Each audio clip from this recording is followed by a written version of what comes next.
આજે 14 જૂન વિશ્વ રક્તદાન દિવસ એસએસજી હોસ્પિટલના બ્લડ બેંક ખાતે આજે રક્તદાન દિવસની ઉજવણી કરવામાં આવી છે। લોકોને ગેરસમજ હોય છે કે રક્તનું દાન કરવાથી શરીરમાં તકલીફ ઊભી થાય છે। એ ગેરસમજ દૂર થાય, બીજાનું જીવન બચે તેવા ઉમદા હેતુથી રક્તદાન કરવું તે શ્રેષ્ઠ છે અને તે જ અંતર્ગત લોકોને અવેર કરવામાં આવ્યા છે, એટલે કે જાગૃત કરવામાં આવ્યા છે। સયાજી હોસ્પિટલ ખાતે વિશ્વ રક્તદાન દિવસનું મહત્વ સમજાવવામાં આવ્યું છે। સાથે જ અમદાવાદ પ્લેન ક્રેશની જે દુર્ઘટના છે તે દિવંગત આત્માઓના શાંતિ માટે મૌન પાળવામાં આવ્યું છે, પ્રભુચરણે પ્રાર્થના પણ કરવામાં આવી છે અને વિશ્વ રક્તદાન દિવસની ઉજવણી કરવામાં આવી છે।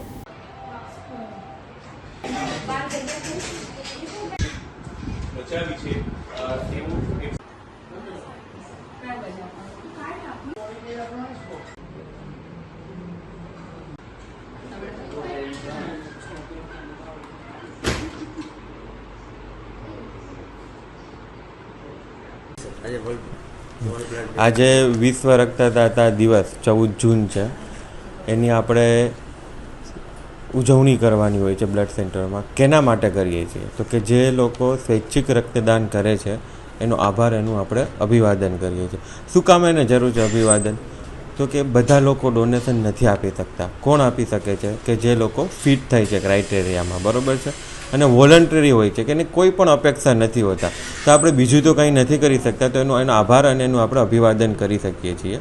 તો એના માટે આપણે 14 જૂન કે જે ડૉક્ટર કાર્લ લેન્ડસ્ટીલર એનો જન્મદિવસ નિમિત્તે, એ કોણ છે તો કે એમને એબીઓ બ્લડ ગ્રુપની શોધ કરી હતી, તો એના જન્મદિવસ આજે હોય છે, એટલે એના નિમિત્તે 2005થી વર્લ્ડ હેલ્થ ઓર્ગેનાઇઝેશન WHO નક્કી કરેલું કે આ દિવસે આપણે બધા વિશ્વ રક્તદાતા દિવસ તરીકે ઉજવશું અને બધા જ રક્તદાતાઓનો આપણે આભાર અને અભિવાદન વ્યક્ત કરશું। આજે આપણે જુદી જુદી 4 જગ્યાએ કેમ્પ રાખેલા છે।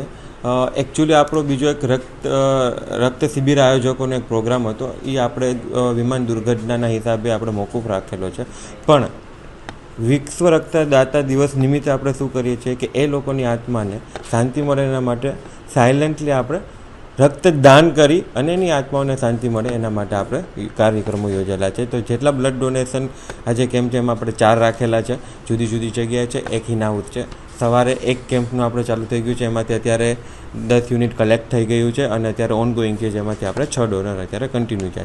આશા 100 ડોનર જેટલી છે કે 4 ભેગું મળીને 100 ડોનરનો આપણે ટાર્ગેટ આપેલો છે। હા, doctor Sumit Bardwa, assistant professor, Baroda medical college અને બ્લડ સેન્ટર, એસએસજી હોસ્પિટલ।